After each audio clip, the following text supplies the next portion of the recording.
Nousen tässä näitä portaita ja tarkoitus on päästä perille 17. päivä 4. Tuolloinhan meillä ovat seuraavat eduskuntavaalit. Ja jotta pääsisin perille, tarvitsen siihen teidän apuanne. Tässä talossa puhutaan paljon kaikenlaista, oikeitakin asioita, mutta tässä talossa puhutaan myöskin ihan hölmöjä jostakin kestävyysvajeesta, josta ne eivät edes osaa olla yhtä mieltä, koska eivät osaa sitä laskea. Täällä puhutaan yhteiskuntarakenteen eheyttämisestä. Minä kysyn, onko se ollut rikki. Kaikki tämä, vaalirahoitussotkut, Kreikan lainat, kaikki se, mitä me olemme saaneet tässä viimeisten vuosien aikana kokea, on ollut turhaa, mutta jos me emme vaihda väkeä tuolla, niin tuo kaikki jatkuu.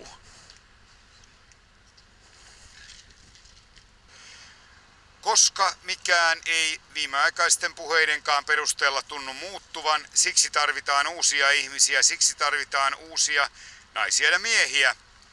Tarvitaan ihmisiä, jotka ottavat tulevaisuuden tosissaan.